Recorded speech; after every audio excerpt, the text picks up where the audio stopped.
Fala, galera da internet, está no ar mais um Como é que Pode? Com você, eu, Celcinho Alves, ou Celcinho _ Como é que Pode nas redes sociais, certo? Pronto, antes de mais nada, não esqueça de deixar seu like, curtir, compartilhar, comentar, compartilhe nas suas redes sociais, deixa o sininho aí ativado para você receber as notificações e saber das nossas novidades, ver nossos cortes, nossos shorts e ajudar o nosso trabalho. Hoje, a gente tem um episódio especial do Dia das Mães. A gente está recebendo aqui uma pessoa que vai dar muitas dicas, falar muito para você, mamãe. Papai também, é o Dia das Mães, mas o papai também tem que estar do lado apoiando o tempo inteiro. Tô falando da Tatiana Cicerelli. Acertei? Acertou. Ah, olha, não vou, porque eu quase confundi com o Cicarelli e eu tava tomando um puxão de orelha, viu? Verdade. Tudo bom? Se apresente, pessoal. É um prazer estar aqui com vocês. Eu sou a Tatiana Cicerelli, eu sou médica, pediatra, neonatologista, mãe da Rafaela, de 6 anos. E hoje a gente vai bater um papo aqui super gostoso sobre maternidade e vamos fluindo, sem ensaio nenhum, né? Não tem que ter ensaio. Não teve ensaio. Para uma virginiana isso é desesperador, mas gente... Fica tranquilo, aqui você tá em casa. É como se você estivesse sentada na sala da sua sua casa com o seu esposo, com suas amigas, os seus amigos conversando, certo? Esses são os melhores bate-papos. É assim que funciona. A vida é feita de coisas leves. Com certeza. Fica tranquilo, doutora. Não, relaxa. Bom, você trabalha com neonatologia, é isso? É neonatologia? Neonatologia, Tá certíssimo. O neonatologista, ele é o médico pediatra, né? Então, você faz a medicina, você faz a pediatria, 3 anos de pediatria e mais 2 anos de neonatologia. É uma especialidade direcionada para os cuidados do recém-nascido, né? Então, maternidade, as UTIs neonatais, elas têm médicos neonatologistas, né? E você pode também ter o seu consultório depois para acompanhar esses recém-nascidos, né? Então, mas a maior atuação a da neonatologia é o recém-nascido. Me desculpa a ignorância. Santa Casa, ela atende público e privado? Ou só privado? Hoje? Não, é só público. Só público. Só público. Então, você tem uns casos, talvez, um pouco... E a gente vai falar disso mais lá na frente. Vamos com calma. Vamos. Você também tem a sua clínica, que é a Casa Anama. Isso. Tá vendo? É um nome indígena? Desculpa a pergunta. Anama significa família. Então, é o que eu falei, deve ser um nome indígena, porque Anama é meio... E, bom, a gente tá aqui... Como você começou a sua carreira, como você se interessou por medicina, medicina, né? Sim. Me conte mais sobre você. A minha família não tem nenhum médico. Não tinha, eu fui eu que iniciei essa história de medicina na minha família, né? E você foi para tentar trabalhar com neonatal ou com neonatologia ou a ideia era outra? A definição da especialidade aconteceu mais no final, né, da faculdade, né? A gente passa por todas as especialidades. Me conte, então, você entrou para medicina querendo ser o quê? Qual é a sua ideia? Porque assim, a gente sempre quando vai fazer algum curso... eu não tinha uma referência de família, então, né? Mas a gente tem uma referência de gosto, às vezes. Por exemplo, eu torço para tal time porque eu acho legal. Então, assim, na hora que você entra numa faculdade, que é uma decisão que às vezes você não tá esperando, qual era a sua intenção? Eu sempre fugia de setores que eram mais pesados. Então, oncologia, eu não gostava muito, né? Geriatria. Então, dentro da pediatria, principalmente dentro da maternidade, eu encontrei um ambiente mais tranquilo, um ambiente mais leve, que talvez não remetesse tanto a aquelas doenças terminais. Eu não gostava de nada disso, né? Então, na pediatria, era um ambiente que, querendo ou não, a gente tentava ter um pouco mais de alegria, de mais descontração, né? A neonatologia era o ambiente de maternidade, que era um ambiente que trazia a família para dentro do hospital, né, para um momento feliz. É claro, tem a parte ruim da UTI neonatal, né, das complicações, mas teoricamente, no geral, era o mais leve, assim, de todas as... Você trocou o fim da vida pelo começo dela, que é uma coisa sensacional. A gente sabe que é diferente a sensação. É muito prazeroso. Eu sei que eu sou pai, então a gente... Só quem é pai e mãe vai entender o que eu tô falando, que é aquela coisa... O pegar no dedo, o abraço, é totalmente diferente mas tem gente que fala, eu sou pai de um bicho de estimação, pai de pet. O que é legal, mas não é a mesma coisa. tá, gente? Não é a mesma coisa. Com todo o respeito. Apesar que o pediatra ele é meio veterinário, né? Então... Não, mas peraí. Mas é diferente, né? É diferente. Não, é diferente. Acho que diferente. o ser humano é diferente. É uma coisa... As crianças de hoje em dia também já nascem muito diferente de anos atrás, né? De você pegar, por exemplo, o que você falou de neonatologia antigamente era feito por parteiro. Que ainda existe hoje. Sim, elas estão voltando com muita força hoje, as parteiras, né? Existem faculdades de obstetriz, né? As enfermeiras se formam. A diferença é que a parteira antigamente ela tinha um curso de enfermagem então, hoje no elas máximo. então elas estão se profissionalizando, né? Isso hoje virou uma carreira, virou uma profissão, né? Certo, não, porque antigamente era aquela mulher que fez 2, 3 meses de curso de farmácia e vai fazer o parto, aprendeu, e é isso que ela vai... Eu digo, não, porque tem dentro de um processo de um nascimento, seja um parto normal ou um parto, uma cesárea, tem os riscos, então você precisa conhecer muito mais do que... Você precisa ter um curso de medicina. Precisa ter uma formação, né? De medicina, não é um ano que você vai aprender, não. Você tem que pôr a mão na massa, tem que ir lá na raiz e entender. Porque o risco é grande, porque muita gente não sabe, muita gente acha que vou ter normal. De repente você não tá, o seu corpo não está preparado, não porque não foi preparado para aquilo. Talvez você tenha uma deficiência de vitaminas. Podem ter comorbidades, né? Pressão alta, um diabetes, né? Problemas cardíacos, e por aí vai. Então, acho que tudo isso envolve, é uma questão muito longa que a gente... Não adianta a gente se alongar, porque assim tem prós e contras de todos os lados da vida. E, bom, você falou que começou a carreira e acabou se apaixonando, então, pela neonatologia, né? E aí, nesse meio tempo aí, você nunca pensou em mudar nada? Foi o foco quando você chegou na neonatologia, você falou, é isso que eu quero e acabou. Sim, no começo, assim, a nossa vida de recém-formado é muito no plantão, né? Plantão. Então, você sai trabalhando, rodei em vários hospitais. E até que, depois que a minha filha nasceu, hoje ela tem 6 anos, né? Eu tive esse choque, né? Falei, meu Deus do céu, a maternidade agora me transformou numa pessoa diferente, né? Que foi ter um pouco o olhar de sair um pouco do plantão e entrar no consultório, né? E atender essas famílias de uma forma diferente da forma que eu atendia na UTI. Eu sentia a necessidade, né, de sair um pouco desse ambiente de UTI, né? e seguir mais as famílias e estar mais de frente com os pais, com o pai, com a mãe. Eu sentia essa necessidade também de ter esse contato. E hoje eu me encontrei nisso e hoje eu praticamente não dou mais plantão, eu fico full time atendendo no consultório, acompanhando partos, acompanhando nascimentos, que é gratificante demais. Eu acho que esse mundo da maternidade, ele é apaixonante, assim, se você tem... a partir do momento que você se transforma em pai, mãe, né, você se transforma, literalmente. Você vira até um outro profissional, né? Então, hoje, se você vê se você tem ali do seu lado, no trabalho, uma pessoa que acabou de ter filho, né? Você fala assim, meu Deus, né? E tem uma coisa que é engraçada. Tanto o pai como a mãe, mas acho que até as mães, mas é que dá dica. Olha, porque meu filho fez isso e aquilo. Isso eu acho que é instinto. Olha. Será que já não tá na hora de dar uma ordenhada aí? Se a mulher tá amamentando, né? Você fala, você vai dando até esses papos, olha, não querendo me meter, mas isso é uma coisa tá tudo bem, deixa aqui que eu faço, vai lá, vai ordenhar um leite, vai ver se seu filho tá bem, né? Dá uma liga. Se tem alguém ali que o filho tá com febre, vai pra casa, vai ficar com seu filho. Rola uma comoção coletiva, né? Sim, é engraçado, porque você olha, aquele leite é bom, ir naquele médico é bom, no caso da mulher, a mulher tem a frustração da questão da amamentação, né? Que você acabou de falar. Então, assim, tem muitas mulheres que falam, eu preciso. Gente, a doutora vai saber falar melhor que eu. Antigamente, talvez a gente tinha essa preocupação. Hoje em dia, com esse mundo, acho que a gente consegue solucionar de outras maneiras, não?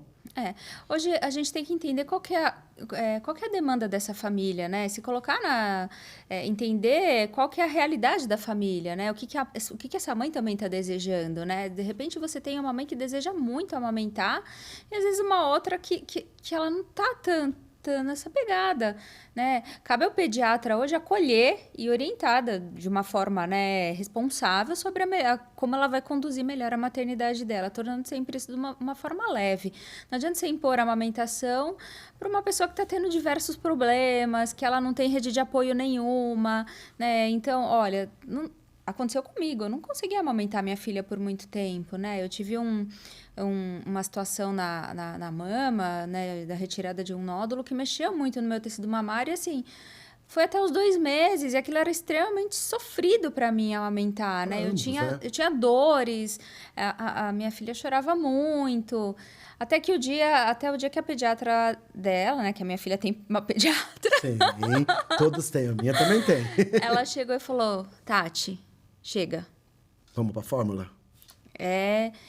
Vamos fazer... Mas foi um bate-papo legal, leve, que tirou aquele peso, né, de mim. Porque a mãe põe esse peso. E eu falava, meu Deus, eu, médica, pediatra, é claro, a apoiadora da amamentação, é o meu maior hoje, o meu maior público é recém-nascido, eu trabalho com isso e tá acontecendo totalmente o inverso comigo dentro de casa. Então, né? Então, saber entender e acolher essa família diante da realidade que eles estão vivendo naquele momento. Porque, como você falou, para muitas pessoas não tem a menor importância, mas para muitas pessoas, para muitas mulheres, vamos falar, né?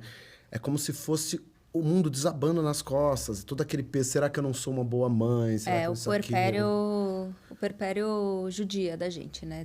Já da gente falando com não, mulher, sim, porque assim, o homem nunca vai saber o que é isso. Diferente que for, ele pode sentir o efeito da esposa tendo algum tipo de reação, mas ele nunca vai saber o que é isso.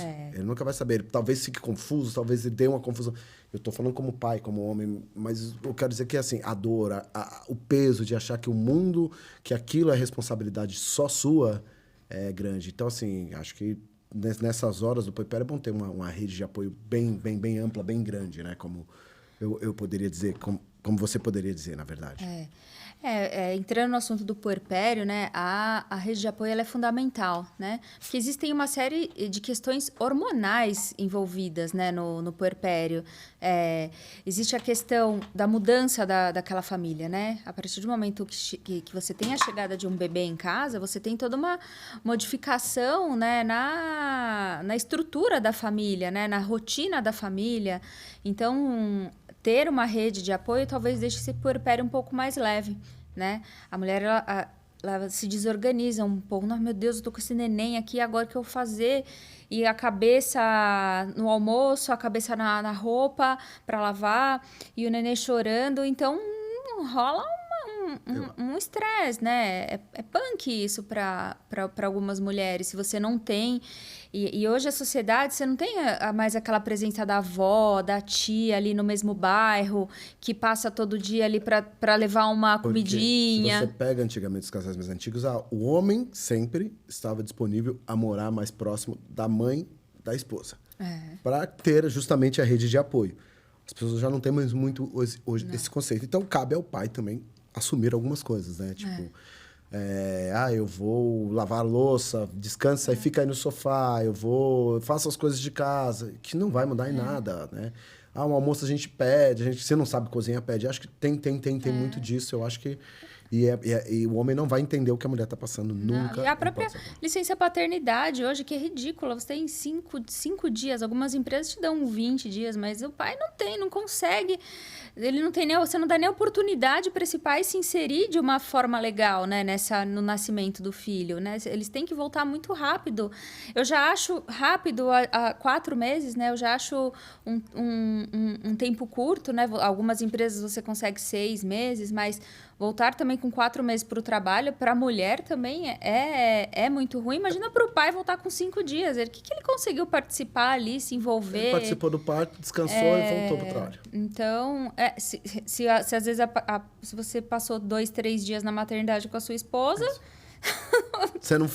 Você não aproveitou seu filho. Então, né? Filho ou filha. E aí tem uma série de questões aí de formação de vínculo, né? Que esse pai precisa ter com essa família, justamente porque tem questões hormonais na mãe que ela vai ter esse vínculo. Ela tem ali o sistema límbico dela, tá totalmente voltado para a maternidade, né? Ela tá focada, ela tá direcionada. O homem não tem essa questão ainda tão emocional, ele tá mais no racional, né? Então, às vezes, dá uma conflitada aí o puerpério. Se o cara não é muito ponta firme, se é um cara talvez, não criticando, mas de repente é um cara um pouco mais imaturo, que está um pouco mais distante, né, dessa situação do nascimento do filho, dá uma conflitada. Mas, pode falar. Não. Hoje ainda a gente acho que tem um pouco de evolução. Antigamente os pais não trocavam nem a fralda, né? Hoje já tem muitos pais que ficam mais com o filho do que às vezes que a mãe, que é normal, mas é totalmente diferente. E a rede de apoio eu acho que é muito importante. Acho que é o pai, a mãe, se tiver, sei lá, um irmão, uma irmã, alguém ali próximo para poder ficar ajudando, acho que é importante, porque a mulher sofre nesse momento. E às vezes no puerpério é difícil para ela delegar também, né? Algumas funções. Então ela quer, a gente quer assumir a gente quer ser Mulher Maravilha, né? E às vezes a gente não é. E você tem que... Então, aceitar ajuda é difícil. Então, é bom ter essa consciência, às vezes, antes do neném nascer, que você vai precisar de ajuda. E já... então, olha assim, eu tenho aqui 2, 3 cachorrinhos. Olha, fala pra tua irmã lá. Será que você consegue passar aqui todo dia de manhã para dar uma voltinha com os cachorros? Então, já se organizar nessa questão, assim, quem que vai cuidar do cachorrinho? Se esse cachorro acontecer qualquer coisa com ele, você consegue levar ele no veterinário para mim? Já meio que estrutura, assim, na sua rotina, o que você pode delegar para sua, né, para as pessoas que estão ali ao seu redor e o que você vai ter que assumir de função. Olha, os cuidados com o bebê sou eu. Não adianta eu querer chegar a tua irmã lá dentro da sua casa e querer ela assumir o cuidado com o bebê. Isso, às vezes, vai dar uma conflitada nesse comecinho, né? Com a mãe que está muito ali focada, né? Nos cuidados com o bebê. Geralmente, acontece quando não é a mãe... É que a mulher tem aquela coisa que é normal. O colo, quando ela tá chateada, é o da mãe dela. Não vai ser o da sogra. Não. Entendeu? Assim, por mais que você goste o pai, mas a minha sogra é maravilhosa, mas ela não é a sua mãe. E você só vai sentir a vontade com a sua mãe. Então, assim, por isso, a rede de apoio, ter a mãe próximo é sensacional. Isso. Por mais que às vezes atrapalha, porque na minha época não era assim, porque tem muito disso, né? Tem aquela coisa, a mãe chega com a cabeça que era da avó. E aí atrapalha um pouco mais, ao mesmo tempo ela fala, não, é minha mãe, se ela criou, eu vou confiar. É isso aí. É diferente. A mãe dos outros não é a mesma coisa, a sua sogra não vai ser legal. Então as pessoas têm você falou do entrar em conflito, tem um pouco disso no começo, porque se a mãe é mais permissiva, se é alguém de fora, se for a sogra, eu acho que...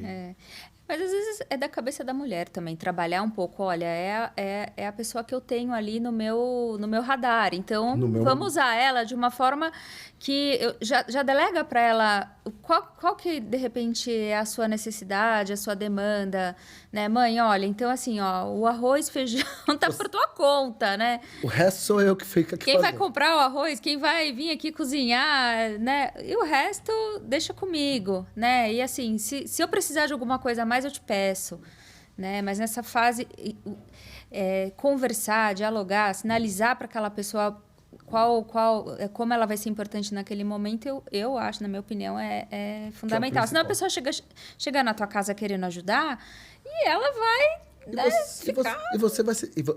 Principalmente a mulher, que é a manjedora de tudo ali, ela vai olhar e vai falar, cara, ela tá invadindo o meu espaço. Isso. E aí ela se sente naquela história. Não, gente, a visita, o amigo, a rede, pode ficar com a criança ali uns 10, 20, até meia hora, não tem problema. Fica lá, vai tomar um banho, relaxa naquele banho. Eu, pelo menos, penso dessa forma. E olha que eu não sou mãe, eu sou pai, tá? Mas a gente, quando vira pai, a gente se transforma. Porque a gente procura saber algumas dicas de pessoas que já tiveram filhos. Você lê sobre o assunto, você procura saber. Então, quando você falou, o puerpério, acho que é o pior... Antigamente chamavam de resguardo, né? Por que a mudança de nome? Desculpa a pergunta. Leigo de quem é... Na verdade, o resguardo, ele existe ainda, né? O puerpério é uma nomenclatura mais técnica, né? O resguardo é o popular, né? Mas, teoricamente, é a mesma coisa. Porque as pessoas falam, o resguardo pode durar até 2 anos. Antigamente, eu vi muitos na época da minha mãe, entendeu? Que ela tem, meu irmão mais novo nasceu. O resguardo pode durar não sei quanto tempo, não sei. E aí eu falava, o que é resguardo? Resguardar, tipo... se guardar, né? Ficar ali quietinha, cuidando. Por conta dessas alterações hormonais que acontecem, né? Após o parto. A mulher tá tendo toda uma inversão de hormônios, né? Tem muita coisa acontecendo. As modificações não só físicas do corpo, mas emocionais, né? Então, toda essa fase, ela pode demorar um tempo ainda. Aproveite e dê uma dica para as mamães. Você que é a pediatra aqui. Eu tô aqui, gente, só ouvindo e aprendendo, tá? Eu acho que a maior dica que eu posso deixar, né, para essas mães que estão nessa fase do puerpério realmente é essa. Se você tem uma rede de apoio e você pode contar com essas pessoas, já estruture na sua cabeça o que você vai pedir para quem, já faça um combinado antes do bebê nascer, né? E mesmo depois do bebê nascer, né? Então, eu, por exemplo, a minha filha tem 6 anos, mas eu já tenho um combinado ali com a minha mãe. Olha, tal dia da semana, você pega lá na escola para mim e esse combinado, né, é um acordo que você vai depois moldando durante o crescimento da criança. A sua demanda nesse momento é essa, né? Se você tem a sua rede de apoio, usa, né? Não se sobrecarregue, não se sinta a Mulher Maravilha, porque isso traz um peso pra gente. Você querer não dar conta de tudo, isso traz muito peso pra gente, né? E aí vira uma bola de neve. Isso depois vai impactar dentro da sua casa, na sua dinâmica da sua família, no seu casamento, né? O seu marido tá lá esquecido, coitado. Você fala, meu Deus, tem um... Oi, que você que tem de casa? Você tá aqui fazendo o quê? Né? O puerpério de manhã você tá o ursinho carinhoso. À noite você é a noiva do Chuck. Então, assim... Gostei da analogia. Você vai do 8 ao 80, né? Então, você tem que ter ali um mínimo de organização e de ajuda para você não ficar tendo essas oscilações. Sua cabeça, né, vai... Porque as mulheres não entendem, mas o homem, o instinto dele é totalmente diferente da mulher. Então, ele é muito perdido nesse aspecto. Então, ele fala, será que eu tô ajudando? Será que eu não tô ajudando? E tem muitos pais que padecem com isso, porque... Olha, eu tô ajudando demais, eu tô ajudando de menos, eu tô fazendo menos, eu tô assumindo o papel da mãe, eu sou a mãe, eu sou o pai, o que acontece? Porque rola essa confusão que é normal... Principalmente pais de primeira viagem, pais e mães de primeira viagem, né? Porque a pessoa lê, a pessoa acompanha, mas é diferente. E aí você acaba... o pai, né? Ele acaba, às vezes, conflitando um pouco porque ele tá naquela fase um pouco mais racional, né? A mãe tá 100% emocional, né? E o cara fala, meu Deus, mas por que ela tá tão nesse lodo, E ele não consegue, às vezes, resgatar. Né? Então, tem que ter muita conversa. E nessas horas a pediatra é muito importante, porque a pediatra não é só a pediatra da filha, né? Ela às vezes muitas vezes conselheira familiar, né? Às vezes eu até crio, quando eu tenho uma situação de famílias que eu sei que vão ser, né, meus pacientes, que vão acompanhar, eu faço um grupinho de WhatsApp, eu coloco o pai e a mãe. Então eu faço questão de passar todas as orientações pro casal. Porque senão, eu já tive situações que a mãe tá lá me mandando, oi, Tati, então, a Aninha tá com febre. E o pai, ao mesmo tempo, lá na sala, oi, doutor, então, a Aninha tá com febre. Então, assim... E a informação, às vezes, é diferente, né? E aí o pai me mostra uma visão, a mãe outra. Né? Aí o pai, não, é porque, olha, a gente hoje foi no aniversário. Ela teve contato com as crianças, por exemplo. E aí a mãe já me fala uma outra situação diferente. Olha, lá no aniversário tinha uma criança espirrando, tossindo em cima da criança. Tal. E aí o pai conta uma outra coisa diferente, né? Então, eu junto os dois, vamos falar a mesma coisa aqui e a orientação... linear para os dois, para não ter cada uma falando, não, mas para mim ela falou isso, para mim ela falou isso. Não, junta aqui, vamos alinhar e falar. Porque ter filho, a gente acaba tendo... A gente começa a ouvir dizer, ai, pronto, ela fez cocô, será que é o dente? Aí já começa a olhar na boca para ver se é o dente. Ai, ela fez... Será que é o intestino que tá... As fezes que estão mais ácidas. Exatamente. Não, mas às vezes tá com o intestino... Não é machucado, é... Inflamado, isso. Mas não é porque ela tem intolerância à lactose. Então, assim, tem uma série de coisas que você vai levando. Aí vira uma bola de neve, aquilo, você se perde de tanta teoria que você tem em cima daquela criança. E aí a mãe chega e fala, não, a avó deu uma coxinha. Você fala, vovó, coxinha, doce, chocolate, não faz bem. Aí você pirou lá no mundo da doença inflamatória intestinal e às vezes foi uma situação mais pontuada. O casal precisa, muitas vezes, se conversar, né? Então, eu tenho pacientes que ouvi o pai na primeira consulta, né? E depois nunca mais apareceu, né? Então... Acompanhe. Às vezes não dá. Às vezes não dá. Às vezes não dá pra mãe ir e o pai leva. Acontece, tudo bem. Justamente por conta da nossa vida atual, né? Tá todo mundo trabalhando com outras atividades e a mãe acaba também assumindo, né? Até o diálogo com o pediatra acaba sendo... A maior parte das minhas demandas são das mães, né? Você está falando... eu vou voltar no assunto que eu comecei. Ai. Você falou que das mães, rede de apoio, que é muito importante para as pessoas que têm uma família mais estruturada. Você falou que atende na Santa Casa, que é público, né? Não, a Santa Casa foi onde eu fiz a residência. Tá. Né? Pensei que você Mas eu trabalho num hospital público em Ermelino Matarazzo. Então, a gente falando disso, como que uma mãe mais humilde, né, no caso, consegue ter uma rede de apoio com a vizinhança? Porque assim, eu nasci na periferia, tá? Eu vou lembrar da época que o meu irmão mais novo nasceu e que o meu sobrinho nasceu. Então, a rede de apoio era a vizinha da frente, a vizinha do lado, eu, que era o filho que tinha 10, 12 anos, que era adolescente, e assim vai. Entendeu? Então, a rede de apoio dentro de uma família mais humilde, como a pessoa pode estruturar? Porque, assim, às vezes ela está longe da família, a família está em outra cidade, não tem um parente tão próximo... Você sabe que eu acho que, às vezes, pode ser até uma impressão que eu tenho, mas eu também, eu cresci não bem na periferia, mas na zona norte de São Paulo, minha família também não tinha grandes poderes, mas a gente tinha essa questão da vizinhança envolvida ali na criação daquelas crianças que ficavam na rua, que brincavam, um estava olhando o filho do outro, né?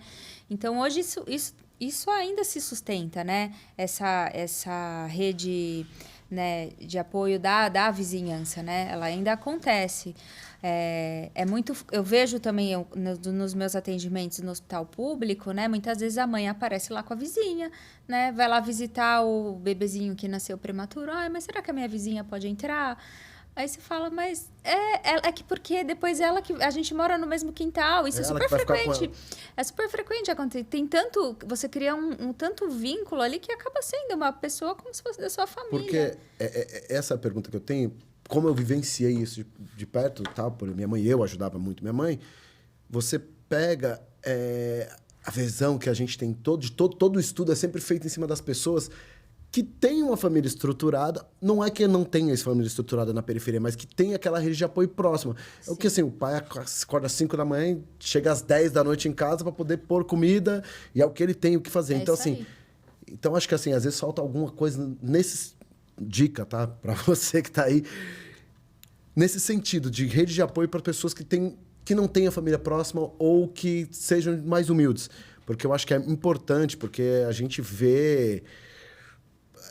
que a criança cresce e fala assim, olha, o pai não é presente, não é porque o pai não quer, é porque o pai precisa pôr comida dentro de casa, ou a mãe às vezes não é presente porque a mãe precisa pôr comida dentro de casa, porque é solteira, que é pior ainda, Sim. E ela depende literalmente da vizinha ou do vizinho, literalmente dessa pessoa, e aí durante o período essa pessoa faz de graça, a criança vai crescendo, ela precisa arrumar alguém para pôr até entrar na escolinha, essas coisas leva tempo, e é o filho do vizinho que ajuda, é aquilo que você falou.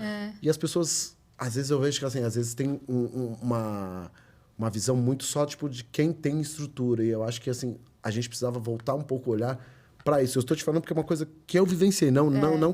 E eu provavelmente fui criado assim também, com a ajuda de amigos e amigas ali próximo. Então, eu acho que, às vezes, falta um olhar. Não estou criticando nada. Eu estou querendo dizer que, assim, que é necessário ter um olhar para isso, porque ali... Mas o que eu gosto muito de fazer, independente se eu estou numa consulta pública ou do hospital público ou no hospital particular, eu adoro, por exemplo, na consulta de introdução alimentar, ali dos 6 meses de vida, quando vem a avó, quando vem a pessoa que vai ficar com a criança, a cuidadora. Você tem essa visão? Eu acho isso excelente, né? E eu até falo para a mãe, olha, se quiser trazer quem fica com a criança para consulta, então a gente também... como profissional da saúde, também enxergar que a mãe, às vezes, ela se perde até na própria carteirinha de vacina da criança, porque quem está ali no dia a dia... Não é ela. É a avó, é a irmã. A vizinha. Né? Então, eu sempre acolho muito bem e inclusive, falo para as mães na consulta que, se quiserem, são bem-vindas. E quando você replica a informação para essa tia, para essa avó, ela vai transmitir também o seu ensinamento, a sua orientação para as outras crianças. Mesmo que ela não tenha filha, exatamente. Então, o meu vizinho ali, ele nunca tomou vitamina. Não, mas olha, a criancinha, todo bebê precisa de uma suplementação, né? Você não quer, então, marcar uma consulta para ele, traz ele, vamos ver o que está acontecendo, né? Então, essa troca, né, ela é positiva. Não, é porque a preocupação é essa, porque as mães carentes às vezes não têm essa... Porque é até difícil falar, porque é difícil. Porque é difícil explicar, por exemplo, eu estudei numa escola que o menino tinha piolho, não era piolho, ele teve... Sabe o que é berne? Na cabeça. A cabeça dele estava cheia, todo mundo achava que era piolho. Teve que ir lá, um pessoal da Secretaria de Saúde lá, que estavam fazendo uma visita na escola. Uma intervenção. Não foi nenhuma intervenção, porque eles estavam vendo um negócio de piolho. Na época tinha muita epidemia de piolho, a molecada na escola. Só chegar, escola pública, imagina, né? E aí foi pra tirar ele, a mulher foi dentro da sala de aula, tirou o menino depois da sala, fez não sei o que, o menino ficou bem, graças a Deus. E aí é o que eu falo, tem mãe pai que não tem a menor ciência que existe isso. Né? Nem percebeu. Porque a criança às vezes deu um tapinha, coçou. E é uma criança de 6 anos, 7 anos, estamos falando, né? E aí você falou, e trabalhar com o pessoal no público, o pessoal mais humilde, no fundo, acho que é um pouco, entre aspas, mais gratificante, porque quando você vê o crescimento, eu acho que você fala, cara, com toda dificuldade, com todo problema no mundo, se ela consegue, qualquer um consegue. E acho que isso é legal, acho que isso, para você, deve ser, você olhar e falar, nossa, olha, o que eu ensinei pra mãe, ela tá fazendo e tá dando super certo, e ela não tinha rede de apoio, não tinha nada, e... Todas as mães, então, elas estão matando um leão por dia, né? Independente se ela tá ali no SUS ou no convênio, a batalha, a batalha é de cada uma, né? Então, dentro da realidade dela, ela tá matando o leão dela, né? E não é mais leve porque tem uma estrutura de convênio, de atendimento particular, né? Porque às vezes a criança nasce com mais problemas numa estrutura do que numa periferia, né? Eu tenho pacientes particulares que têm problemas gravíssimos, né? Que as mães, né, sambam, né? Eu tenho um paciente ali do SUS que, nossa, ela vai porque tem que ir lá para pesar, medir. A senhora fala, menina, você já tá maior do que eu. Então, é muito louco isso, né? A gente comparar, assim, não comparar, mas o que uma sofre, a outra não sofre. Eu acho que isso é meio, né, meio questionável, assim. Os problemas existem, é claro, né? Das periferias, a gente fala que é mais suscetível, né?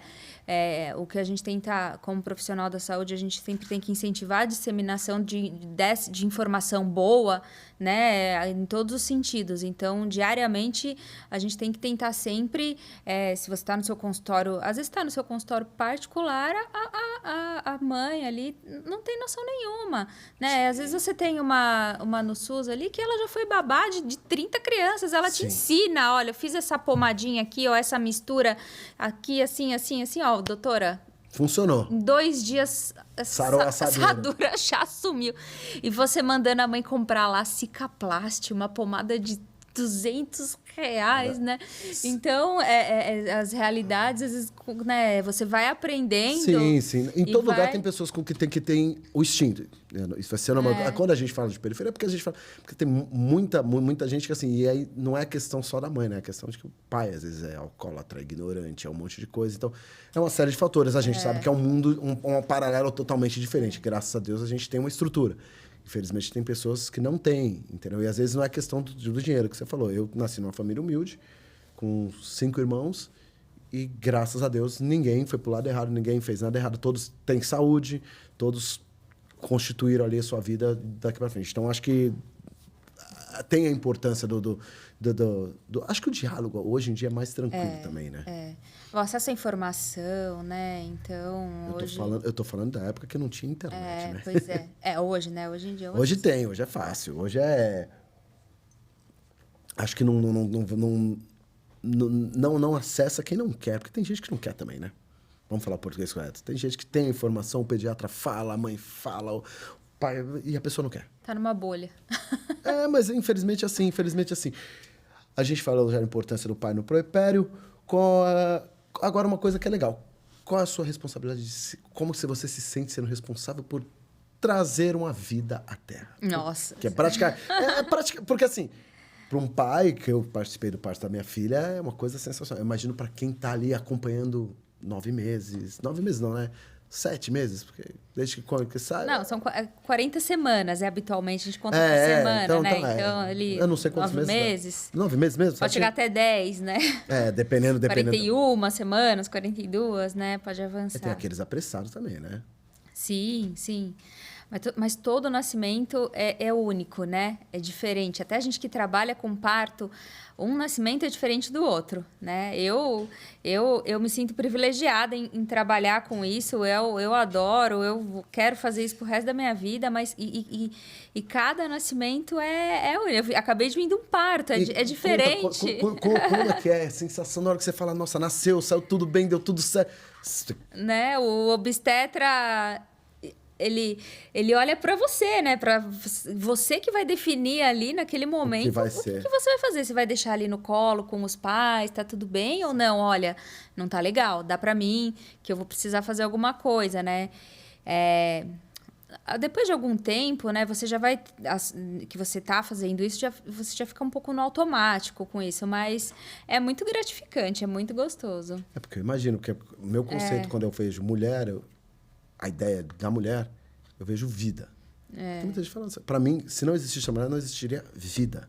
Sim. Porque a mulher é quem gera todos os seres humanos. O homem pode até conduzir... Todo mundo nasceu de uma mulher. Sim, todo mundo nasceu de uma mulher. É isso que eu estou dizendo. A mulher é vida. Quando alguém fala, qual o sinônimo de mulher? Para mim, vida. Vida. Não tem outra explicação. Não existe um ser mais sagrado do que uma mulher. Ah, pode ser boa... É mulher, é vida. Não adianta, é sagrado. O homem está ali... De repente, até para servir. Por isso que o homem é burro de carga no Mas final. Olha, tem Não pais... sei se faz sentido. Tem pais na sala de parto que desmaiam, que ficam super emocionados, que choram. Então, assim, os sentimentos são os mais variados possíveis, né? Tem aquele cara que fica mais na dele, né? Nervosão ali, né? Então, nervoso assim, é o mais comum, eu acho, os não é? comportamentos são os mais diversos, né? Possíveis, né? É o que eu falo, cada nascimento é um cenário diferente. Não existem dois partos iguais. Não existe. Não, mesmo que seja cesárea, agendada, não existe. Não, é diferente. Eu tenho um amigo que ele tem 3 filhos. Ele falou, o primeiro... Cara, eu nervoso, não conseguia fazer nada. No segundo, eu entrei com o celular já filmando, não paguei nem a mulher de filmar. Já peguei no colo. Eu falei, nossa, como assim? Eu falei, não, porque... Depois, todo mundo fala que o segundo filho você tem um filho ou 2, são 2, né? Eu tenho uma só. Uma só. Todo mundo fala que o segundo filho, ele se cria. Ele é independente, porque o primeiro é aquele que vai dar trabalho, aquele que você vai aprender tudo. Isso, o segundo vem mastigado. Aí fica mais fácil, fica mais leve. Todo mundo fala que é exatamente isso. E eu acho que deve ser uma sensação incrível. Todo dia você tá vendo uma vida nova. E você acompanha aquela vida até qual idade, mais ou menos? Nossa... Meu paciente mais velho tem 16 anos, né? Então, geralmente a pediatria é até os 12, 13, né? Depois já vai tendo as demandas, assim, a menina já precisa por um ginecologista, né? Mas até a pediatria até os 18, oficialmente, assim, até os 18 a gente pode atender, né? Mas geralmente, quando vai ficando maior, as demandas já são de clínico, né? Pronto-socorro é até 13, 14 anos, né? Mas eu tenho paciente de 16, né? Então... Ou seja, ele já chega lá e você fala...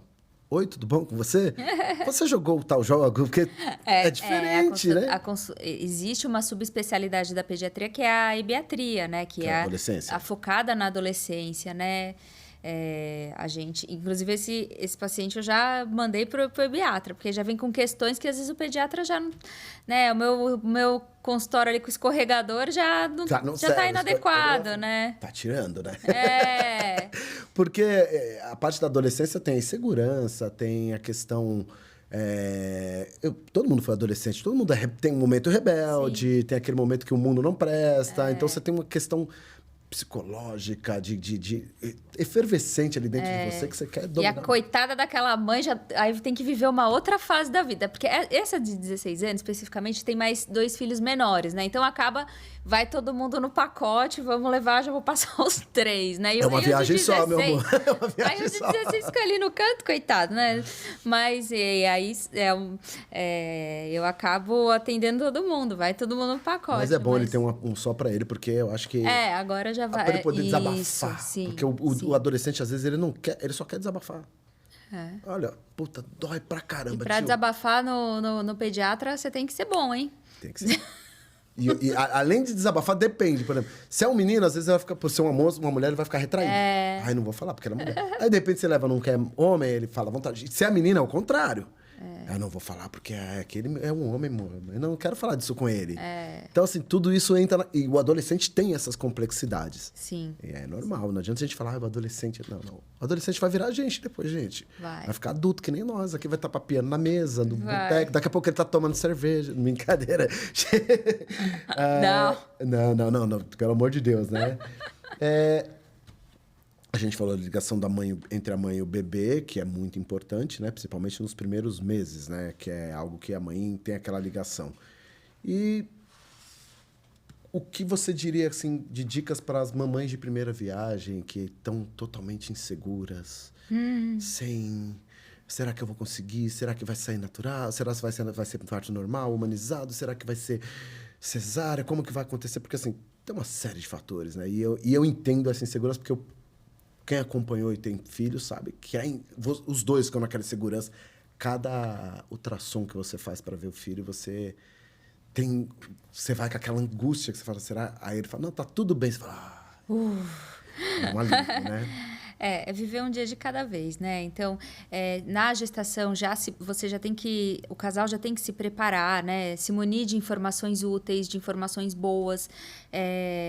Então, você ter bastante informação antes do parto, né? Se informar sobre o parto, siga os sinais do seu corpo. Se você se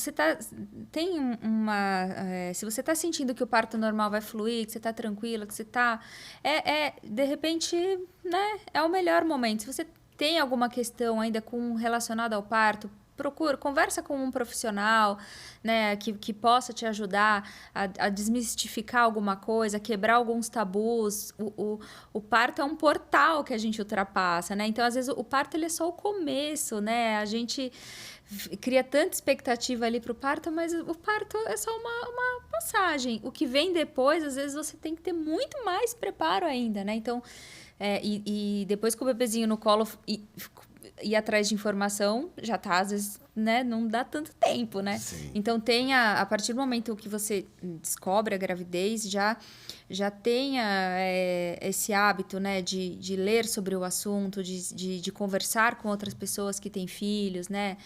De trocar informações, trocar experiências.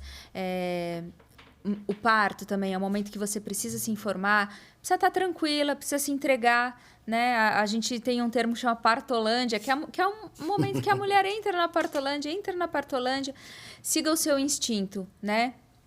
A gente, depois na maternidade, muita coisa é instintiva, a gente tem que seguir o nosso instinto. É muito importante também para a mulher entender ali qual que é a necessidade daquela criança. Depois de um tempo que a gente é mãe, que a gente é pai, a gente já você já reconhece até o choro, né? Então, segue o seu instinto, né?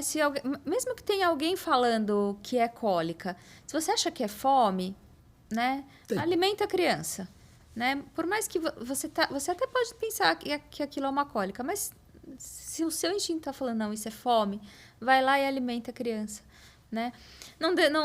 Eu acho que a gente tem que ter um filtro, né, para os palpites, né? Tenha um filtro sobre esses palpites.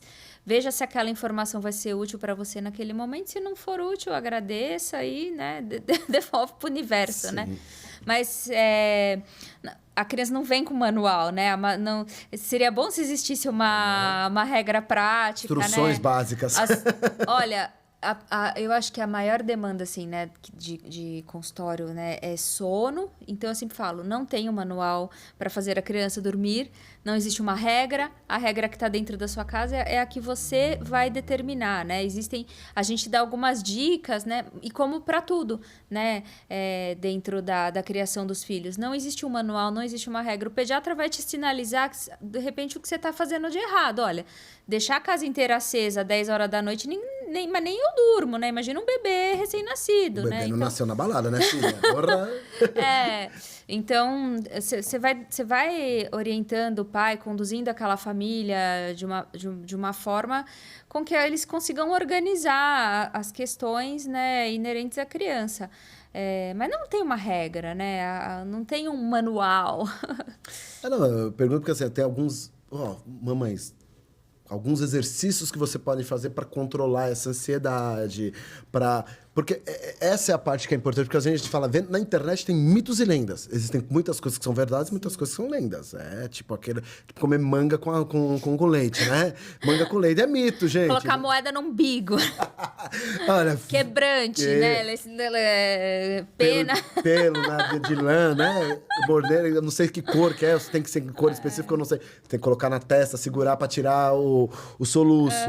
Mas exercícios que eu digo, exercício assim, para a mãe se preparar psicologicamente. Mãe, ou quando o bebê já tiver nascido, exercícios que ajude ela a se tranquilizar e pôr na cabeça dela que ela é capaz e que aquilo é só uma fase que vai passar, para a pessoa preparar psicologicamente e emocionalmente. Os 3 primeiros meses, né, a gente chama de esterogestação. É a gestação fora do útero. Já ouviu falar nesse termo? Já. Então, eu sempre falo sobre a esterogestação. É aquele momento que a criança ela tem necessidade de ter um contato com o pai, com a mãe. Então, se a criança chora, ela vai chorar. Então, esse é um fato, né? Então, como você resolve essas questões de choro, né? Muitas vezes com colo, muitas vezes com peito, né? Com uma musiquinha, estabelecendo uma rotina, não tirando essa criança de uma rotina. Cada dia você está num lugar com essa criança, tem ali na sua casa, né? Então, rituais diários, rituais noturnos, para você para essa criança já ir entrando, né? Estabelecendo uma conexão, o que é dia, o que é noite, né? Isso é importante, né? Você, nesse começo da vida, tentar trazer esse bebê um pouco mais perto dessa mãe, né? Não achar que deixar chorando no berço vai resolver o problema. Então, chorou? Vem pro colo, dá o peito. Você não tem muita regra, ainda muito o que fazer. As maiores das demandas do bebê você resolve com peito, com colo, né? Com acolhimento, com... Uma mamadeira, né? Que se não pega o peito. Isso. Com a barriga cheia. Com a barriga cheia. Com barriga vazia, nem a gente fica bem, né? O humor estraga. E aí, essa é a fase, geralmente é a fase mais punk, assim, são esses 3 primeiros meses, são os meses de cólica, né? Então, fazer aquelas massagens, né, na barriguinha do bebê, de repente a mãe ter uma alimentação um pouco mais saudável, não é proibido. Eu não excluo nenhum alimento inicialmente da mãe, mas eu sempre oriento, olha, agora tem um bebê mamando, né, leite, amamentando, né? Então você tem que se alimentar de alimentos saudáveis, que façam você se sentir bem durante o dia, não ficar assim entupindo de café, de cafeína, de chocolate, né? Porque hambúrguer. Isso bacon. Porque você, né, vai acabar, você tem que estar bem, né, para o filho estar bem, você tem que estar bem. A mãe, ela... entrando nesse assunto da mãe estar bem, Você falou dos 3 meses do...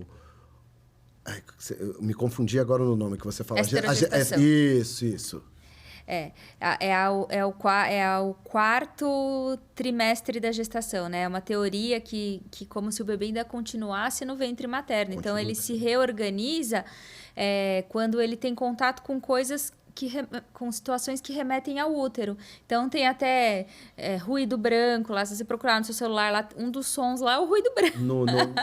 No telefone da maçã, ele já tem, de audição, você tem a opção de você colocar... Ruído branco, né? Ondas do mar, vento, chuva... Porque é aquele barulhinho que o bebê tinha quando ele estava dentro do útero, né? O balancinho,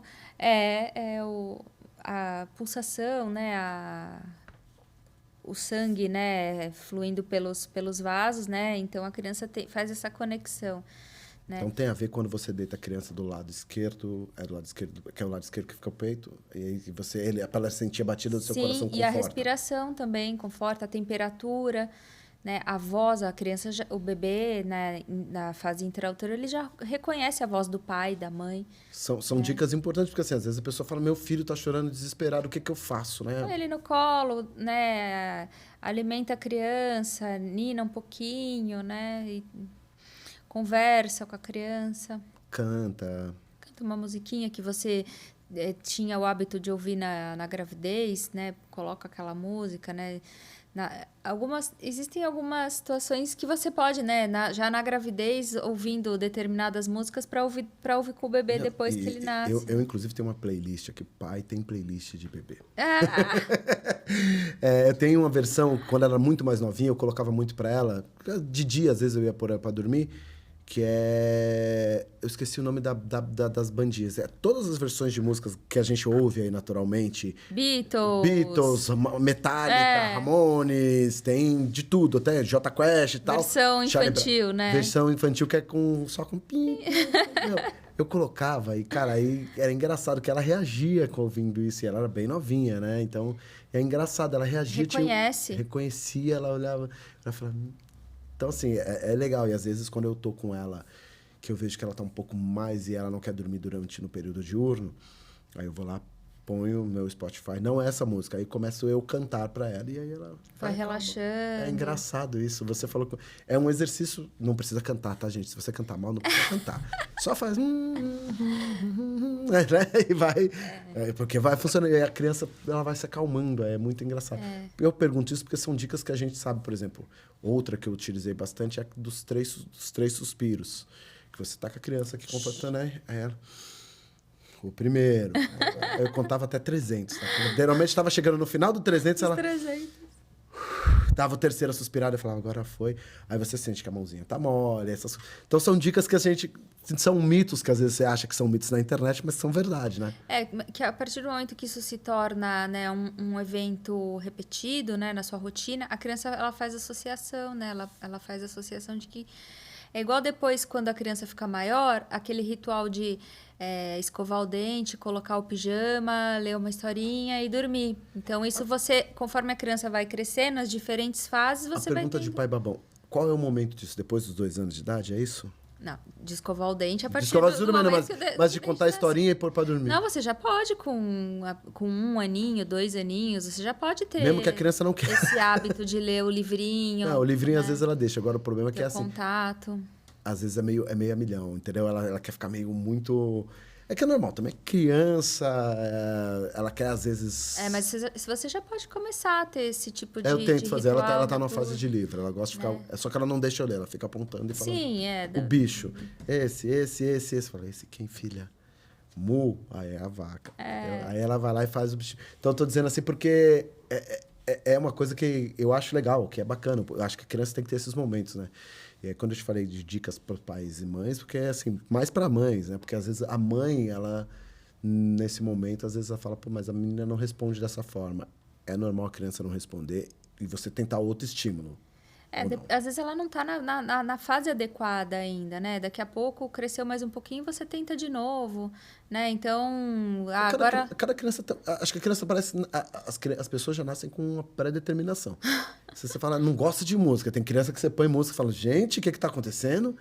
Tem criança que parece... que é mais musical. Tem criança que não para e tem criança que parece um adulto gigante. Mirim, você senta e fala, mas isso aqui não é uma criança, é um adulto.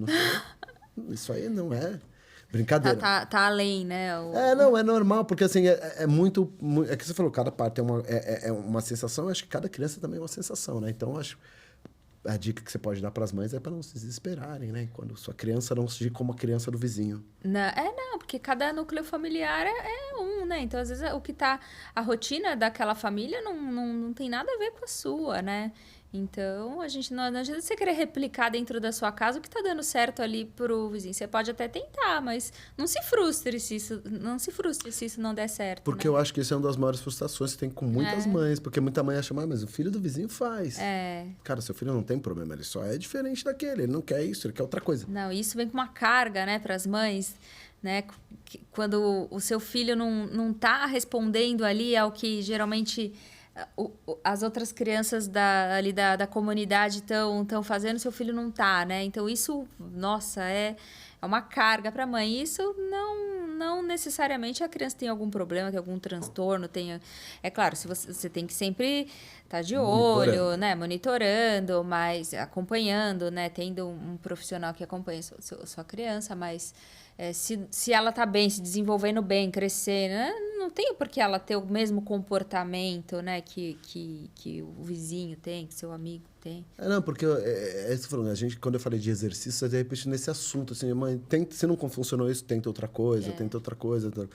E é legal ela bater um papo com um pediatra, né? Porque o pediatra vai saber falar melhor. Ou não, né? Mas, de repente, ela mesma vai achar um caminho ali. Entender a dinâmica, né, da família, entender se tem alguma situação, alguma questão ali que dá para melhorar, algum erro, se tem, né? Igual eu falei da luz acesa às 10 da noite, né? Às vezes, para a família, criança, aquilo é absolutamente normal, né? E eu falar, então, tem que ir fazendo, então, uma penumbrinha, né? Tem que ir baixando? Tem que ir baixando a pilha da criança, vai dando horário de dormir ali. A minha sempre dormiu sozinha, né? A minha filha. E aí teve um período que ela não queria... Ela passou uma semana aí meio... Dizem que é o tal do salto. Uns chamam de salto, outros chamam de... Cada pediatra, cada pessoa tem uma coisa. E aí a gente teve que deixar o difusor de cheirinho, que é um abajur, aceso. Aí ela foi. Então, você vai descobrindo. E você vai tentando. Não é errado tentar. Não. Né? Não, porque ela não ia. Eu fiz o negócio da historinha, não sei o que ela lia, não sei o que. Só que eu virava as costas, pronto. Parecia que tinha ligado potência máxima. Gente, eu li história, cantei, fiz palhaçada, fiz tudo que tinha que fazer. Ela demorou uns 20 minutos, aí ela foi. Mas foi uma fase, acho que é normal. Então, acho que não se assustem, né? Não. Porque a criança E você vai tendo as diferentes fases de desenvolvimento, né? Então, às vezes, a criança ela tá numa fase mais agitada, às vezes ela tá numa fase mais tranquila, né? De repente, uma criança que dormiu sozinha começa a ter medo, né? 3, 4 aninhos que vem a fase de monstro, de bicho, de pesadelo, né? Quer voltar para a cama dos pais. É uma fase. Entender que isso... A mãe, às vezes, chega... Ai, a criança está tendo terror noturno, pesadelo, tá ruim. Né? Então, quantos anos tem a criança? 3, 4 anos? Olha, nessa fase já começam mesmo as fantasias, né? Evita ver alguma coisa, puramente filme, alguma coisa. Filtra o que tá vendo na TV, fica mais ligada com o que essa criança está brincando, né? Não tente... E acolha, né? Acolher a criança é sempre a melhor solução, né? Quando a gente está triste, a gente quer um abraço, né? A criança acha muito mais que nós, né? Então, aquela você falou de filtrar, um bom assunto que você tocou. Muitos pais que criam a criança no celular. Por exemplo, eu vejo criança que tem 10 meses, o pai já está com aquela visão do celular na cara ali. Você fala... A minha, não vou mentir, ela assiste, mas ela assiste, por exemplo, TV. A hora que ela acorda para ir para a escola, põe a TVzinha, ela assiste e tal, e a hora antes do banho ela assiste. Então, tem 2 períodos que ela sabe que ela vai assistir. E se você está na rua... num jantar, no almoço, almoçando, a criança está ali, ela vai olhar a televisão. Não, inevitavelmente. O seu conselho creio eu que seja evitar, pelo menos o celular, a TV é menos pior depois depois de um tempo, né? Acho que depois de quanto tempo que é? Olha, existe, aí eu já tenho que, eu não posso dar o meu conselho, o que eu acho, eu tenho que seguir a recomendação. O que a Academia Americana de Pediatria está falando, o que a Sociedade Brasileira de Pediatria está falando, Sociedade de Neurologia.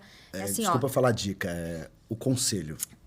A tela, ela é proibida, ela causa uma série de atrasos nas crianças, né?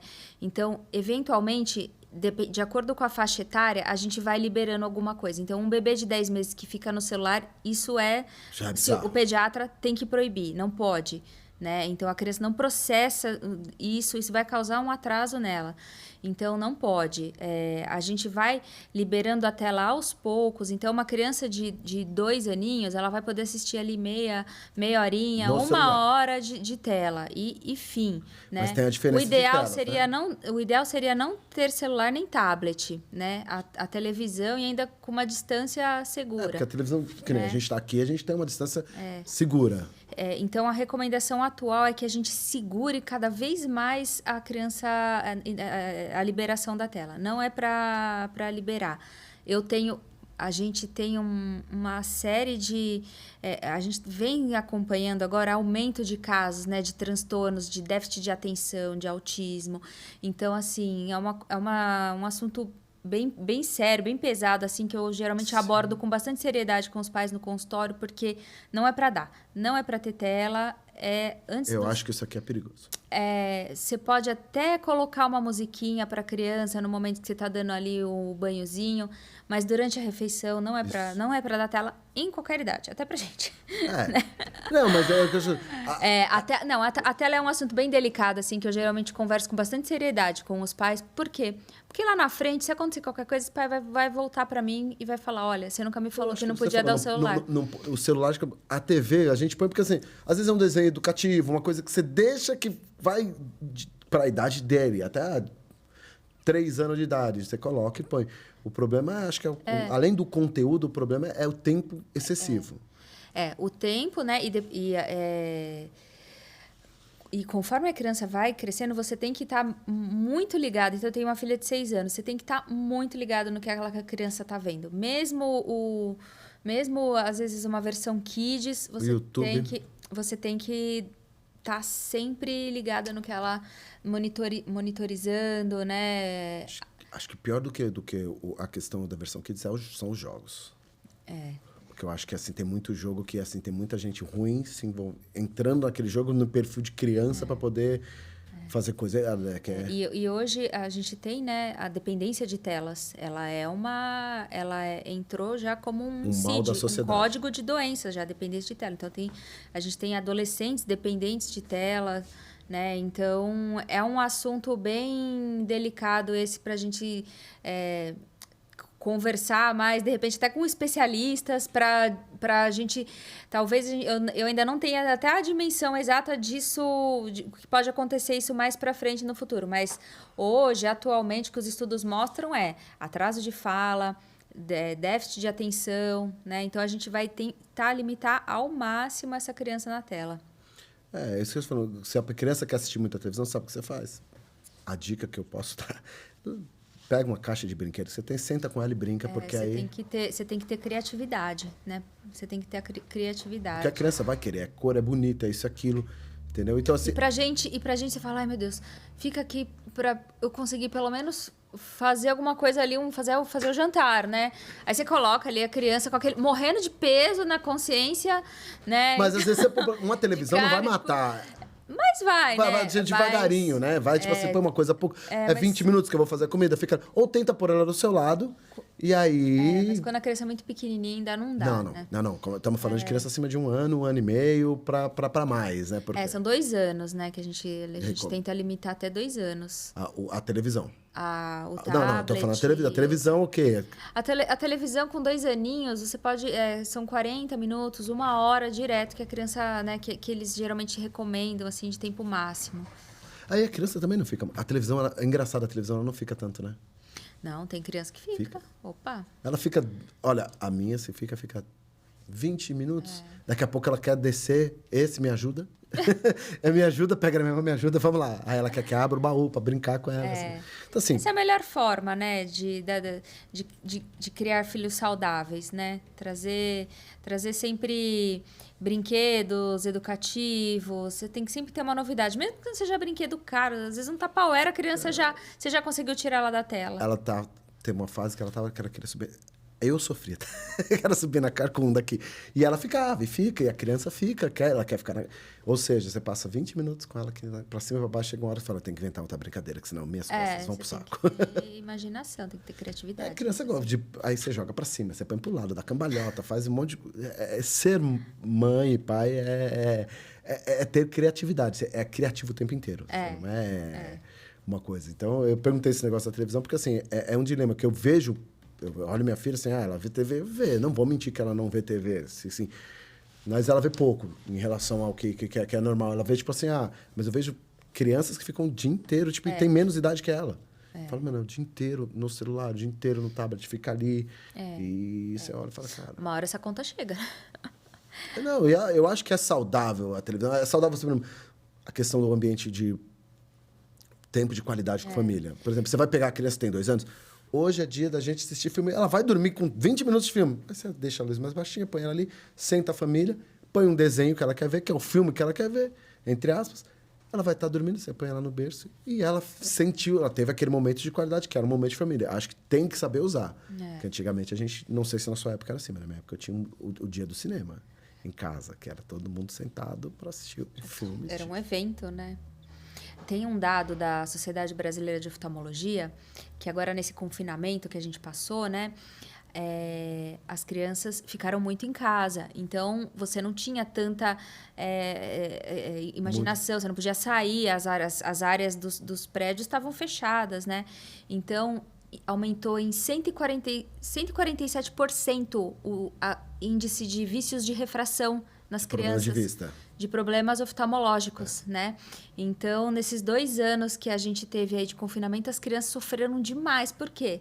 Ficou na tela, não tinha exposição à natureza. Então, porque para a criança, para a maturação da visão da criança, é importante ela olhar a formiguinha ali na grama, olhar o passarinho lá na árvore, tudo isso, ela está trabalhando também o amadurecimento, né, da parte visual dela, da parte oftalmológica, né? Então, se a criança fica só muito ali na tela, além dela não ter interação, né, ela vai ter comprometimento também ali do amadurecimento, do processamento da visão dela, né? E isso é irreversível, vai para a vida, né? Então, são questões que esse confinamento mostrou pra gente, né? Que a gente tem que ser mais criativo. Não dá pra ficar. Agora que tá tudo liberado, vamos sair com essa criançada aí vamos pra correr na quadra. Praia, Não, tem que, porque a criança ela precisa desses momentos. Porque assim, por mais... Criança precisa ser criança, precisa conviver com outras crianças. Criança que cresce com adulto o tempo inteiro, ela geralmente acaba sendo um pouco mais retraída, eu acho, talvez. A criança precisa, isso estimula, né? Ter o convívio com outras crianças, né? Estimula o próprio desenvolvimento da criança, né? Se você tem uma criança que está muito... às vezes eu falo para os pais, olha, vocês não acham que já está na hora de colocar, de repente, numa escolinha, né? Essa criança precisa brincar um pouco, ela não tem um círculo aí de convivência, só vocês dois, só o pai, a mãe, ou a avó, um cuidador, né? Então... É importante para a criança também se desenvolver nesse ambiente de escola, né? De convívio com outras crianças. E que é normal a criança querer imitar a outra ou querer competir com a outra? Sim. Nessa fase de crescimento? Elas são muito, né, competitivas. E essa questão de imitar, ela é nítida, né? Minha filha com 3 para 4 anos, começou a pedir para passar delineador, porque ela tinha uma professora que passava delineador, né? E ia sempre super maquiada. E ela começou a pedir, e todas as amiguinhas começaram a querer ir maquiadas, né? Elas se espelham muito, né? Elas querem replicar isso, elas acham isso legal, mas... Eu tô te falando isso porque a minha, ela tem uma... Era rival, acho que agora virou amiga na escola. A minha filha tem 1 ano e 7 meses. E aí, conversando com a avó da menina, descobri que o livro que ela leva pra escola todo dia é o mesmo livro que a menina quer levar pra escola. O bicho que ela fala, tal, é o mesmo bicho da menina. Eu olhei e falei, gente, como pode? Opa, Siri, você participando do programa ao vivo? E aí eu percebi que é a mesma coisa. Então, assim, desde que essa menina entrou, ela, tipo, primeiro ela teve aquele momento. E hoje parece que elas são meio... Agora parece que elas são meio parceiras e copiam uma outra. Sim. É engraçado, cara. Inclusive, um dia eu fui levar. E elas competem pela atenção da professora, competem pela atenção da tia que... Então, se uma, sei lá, estão na fase de desfraude, uma quer ir no banheiro, a outra também pede, e aí daqui a pouco a sala inteira tá querendo ir no banheiro. Não, houve casos de dela estar na aula, a menina ter chegado na primeira semana que ela tava lá, ela tava aqui. Ela foi dando bundadinha assim, sabe? Pra encostar do lado da menina e dar uma bundada na menina. Sabe uma coisa que é legal? A escola que tem alimentação. Então, às vezes, eu tinha isso em casa. Minha filha não come tomate em casa. Mas na escola, come. Por quê? Porque viu ali o amiguinho comendo. Isso, e no consultório, as mães... se não tem um dia que eu não escuto isso. Nossa, mas na escola, ele come... A professora coloca lá que ele comeu a salada. E em casa, não vai. Por quê? Porque imita, porque quer se inserir, não quer ficar de fora. Né? Ela quer se incluir. E já começa nessa fase, né? Não, eu olhei assim, porque na escola ela come algumas frutas. Em casa, ela só quer saber de uma fruta. Banana. O resto, ela não quer saber das outras frutas. Você dá, ela faz careta, cospe. Você fala, gente, mas na escola ela come tudo. Tudo. Isso aí. Tudo. Eu falo, gente, como pode, né? A personalidade da criança é maravilhosa. Já tá se compondo, né? Não, mas eu tô te falando porque, assim, a sensação... E eu quis fazer esse episódio do Dia das Mães, principalmente para ter um papo com a mãe. Porque eu tenho uma mãe em casa, que é minha esposa, amo você. Mas a gente também quer ter uma visão de fora, né? E é interessante, não para mim, mas para todas as mães e pais.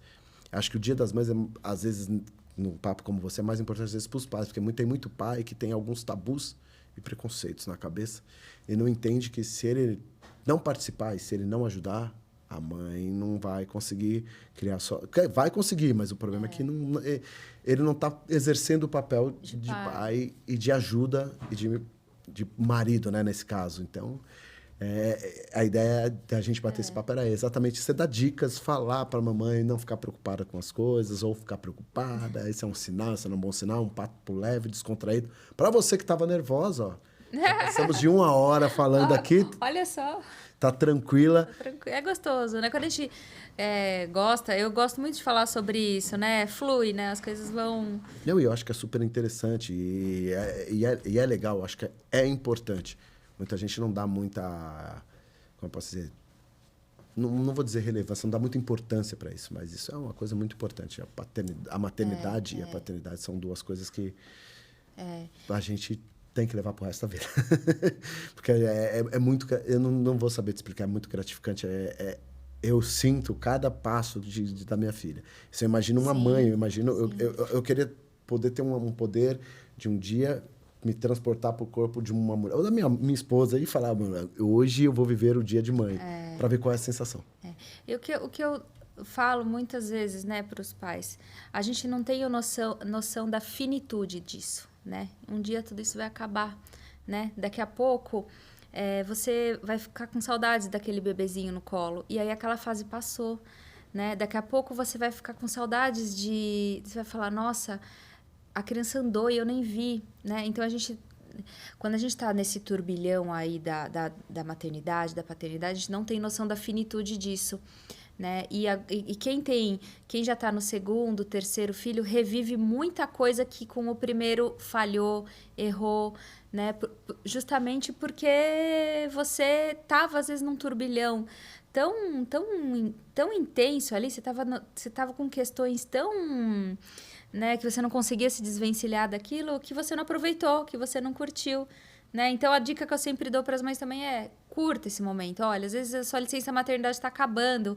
Vai para o parque, aproveita passear, porque você vai sentir saudades. Daqui a pouco você volta a trabalhar, você não aproveitou o bebezinho. Daqui a pouco está andando, daqui a pouco está indo para a escolinha, né? E quem tem filhos maiores vai te falar, com certeza é isso. Dá uma saudade. Além de dar uma saudade, falar, olha, os problemas vão ser outros. Não reclama desse agora. Os problemas vão ser outros. Eu tenho amigos que têm filhos mais velhos, eles falam, problemas vão ser outros. Vai começar outra história. Quando vai perguntar sobre sexualidade, sobre um monte de coisa, você vai olhar e falar, gente, e agora? Era tão bom quando o problema era só a roupa suja de mamão, né? Era só o papá, era só o tetê. Quando o cocô era até as costas, né? Agora... Eu quero acordar de novo 3 da manhã para trocar uma fralda. Ai, gente, né? Mas é maravilhoso. Olha, Tati, só tenho a agradecer. Obrigado. Parece que não, agradeço. Mas passou voando.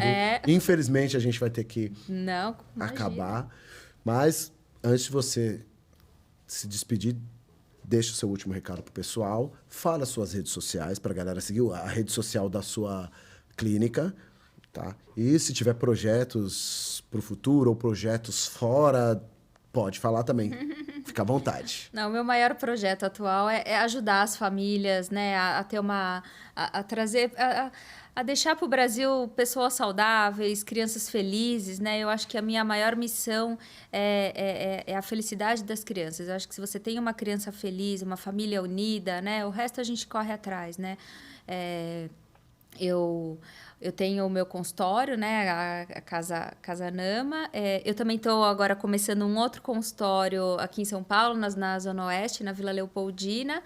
Em breve eu vou colocar lá no meu perfil do Instagram, que é o doutora Tatiana Cicerelli. Não é um perfil profissional, eu não fico postando sobre febre, sobre diarreia. Mas tem o da... Eu posto as minhas coisas da Rafa, né? Mas também atualizo os partos, eu coloco no meu perfil pessoal, né, os nascimentos, então todo dia tem bebê nascendo, eu todo dia tô lá colocando os partos. O de hoje ainda não coloquei, preciso colocar, porque foi Se você ainda não seguiu ela, vai deixar a rede social. Aproveita, segue que você vai ver o parto de hoje com exclusividade.